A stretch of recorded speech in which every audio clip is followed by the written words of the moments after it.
Assalamualaikum warahmatullahi wabarakatuh. Perkenalkan, nama saya Februlan Ardita dari Sosiologi 2019C NIM 090. Dalam video ini saya akan menjelaskan tentang konsep hermeneutika kritis dari Jürgen Habermas. Topik yang pertama yang ingin saya bahas adalah seputar teori dari hermeneutika kritis Habermas, di mana topik ini telah lama menghilang, namun pada saat ini seakan-akan lahir kembali. Bahasan ini menjadi suatu hal yang umum dan menarik dalam bidang filsafat, karena hermeneutika ini dianggap sebagai topik yang sangat penting pada masa lalu. Dikarenakan konsep hermeneutika ini mengandung beberapa aspek analisis wacana yang mampu membantu dalam pemahaman tentang konsep hermeneutika, pengembangan aplikasi, kritik, serta konsekuensi-konsekuensi yang logis. Topik hermeneutika ini telah memunculkan tokoh yang hebat, yaitu Habermas, yang akan kita kaji mengenai pemikirannya tentang hermeneutika kritis. Ada beberapa hal yang harus kita pahami sebelum kita masuk dalam pemikiran hermeneutika kritis dari Jürgen Habermas. Yang pertama adalah Habermas merupakan seseorang atau sosok yang intelektual yang akrab dikenal sebagai pemikir ilmu-ilmu sosial. Yang kedua adalah Habermas merupakan seorang filosof yang berusaha keras menggabungkan dimensi teori dan praksis melalui perspektif hermeneutika. Alhasil adalah munculnya sebuah konsep kritis komunikatif. Dari poin-poin di atas telah memberikan penjelasan seputar keunikan yang dimiliki dari topik hermeneutika kritis dari Jürgen Habermas. Kali ini saya akan membahas mengenai cultural background Jürgen Habermas terlebih dahulu. Sebelum masuk dalam teorinya, yaitu hermeneutika kritis, kita harus mengenal dulu Jürgen Habermas itu seperti apa. Jürgen Habermas adalah seorang filosof kontemporer yang lahir di Gummersbach pada tahun 1929. Pendidikan yang telah dia tempuh meliputi kesusastraan Jerman, sejarah, dan filsafat di Göttingen. Selain itu, Habermas juga menempuh pendidikan dalam bidang psikologi dan ekonomi. Dilanjutkan dengan pendidikan yang ditempuh di Universitas Bonn setelah ia pindah ke Zurich. Di situ ia mendapatkan gelar doktornya dalam bidang filsafat. Dalam hal itu dia juga mempertahankan karya tulisnya yang berjudul Das Absolut und die Geschichte. Dalam bahasa Indonesianya adalah yang berarti yang absolut dan sejarah. Karya tulisnya ini banyak mendapatkan pengaruh dari pemikiran Heidegger. Langsung saja kita memasuki teori yang pertama, yaitu Habermas dan teori kritis. Teori ini berupaya untuk mendapatkan jalan keluar dari kebuntuan dan merekonstruksi ulang dari pemikiran yang telah dibangun dari generasi sebelumnya. Dalam teori pertama ini adalah tokoh utama yang dikenal dengan teori kritisnya, yaitu tokoh mazhab Frankfurt.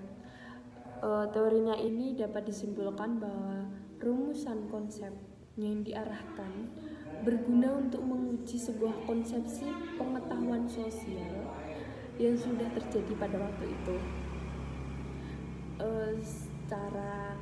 Secara epistemologi, hermeneutika ini berasal dari bahasa Yunani, yaitu hermeneuin, yang memiliki arti menafsirkan. Selain itu, hermeneutika ini juga bisa diartikan secara terminologis, yaitu yang berarti proses mengubah sesuatu dari ketidaktahuan menjadi pengetahuan atau menjadi ketahuan. Gagasan yang diangkat tersebut menjadi pendukung pustaka hermeneutik.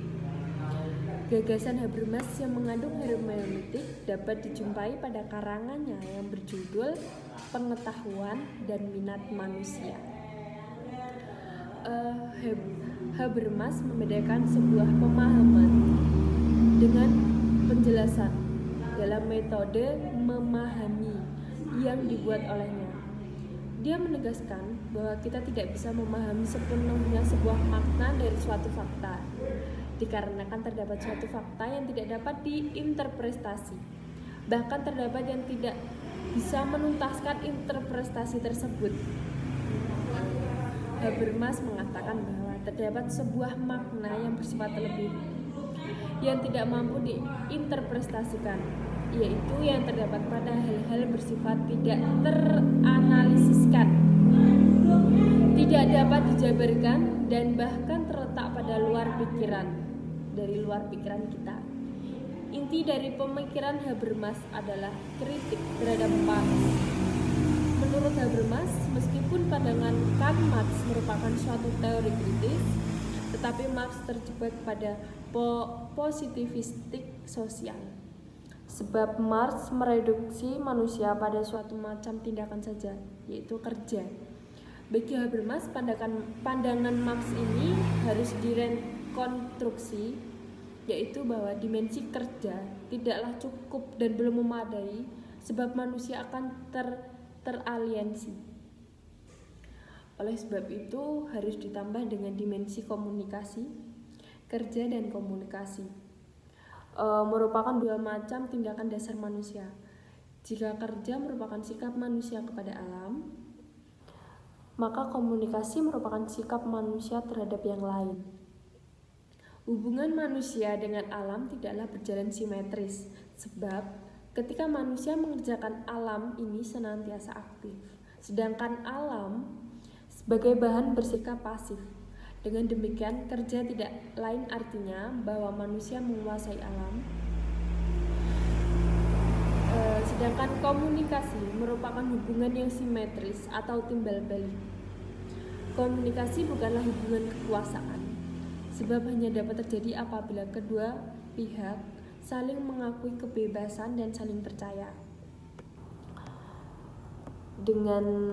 Dengan kombinasi dialektis antara konsep penjelasan dan pemahaman, maka Habermas berusaha mengawinkan antara subjektivitas dengan objektivitas, antara yang otentik dengan akulturatif, antara yang saintis dengan yang filosofis. Dengan ini, dari sudut saintis, Habermas berusaha melakukan pembumian makna supaya ia bisa ditangkap oleh otak manusia. Sementara dalam sudut filosofis, ia hendak melakukan dialogisasi antara bahasa murni dan bahasa tidak murni atau filosofis. Dengan demikian, rekonstruksi teori kritis sosial Habermas secara tegas diwujudkan pada teori komunikasi sosialnya. Teori ini merupakan salah satu upaya untuk membangun kembali teori kritik yang dikemukakan oleh Karl Marx sebagai representasi mazhab Frankfurt waktu itu. Teori hermeneutika memiliki pembahasan yang berbeda dengan teori-teori yang lain, dikarenakan teori hermeneutik ini mengandung pemahaman yang berfokus pada konteks tradisional tentang makna. Di sini Habermas membicarakan tentang pemahaman monologis atas makna, yang berarti bahwa pemahaman ini tidaklah melibatkan hubungan-hubungan faktual, akan tetapi mencakup bahasa-bahasa murni, seperti halnya bahasa simbol. Dari pembahasan tersebut dapat dipahami bahwa monologika merupakan pemahaman atas simbol-simbol yang disebutnya sebagai bahasa murni. Dari pembahasan proyek hermeneutik Habermas merupakan sebuah proyek hermeneutik sosiokritis yang bisa dilakukan dari sisi epistemologis, pemahaman manusia maupun dari sisi metodologis dan pendekatan yang baik dalam segi teks, tradisi maupun institusi masyarakat.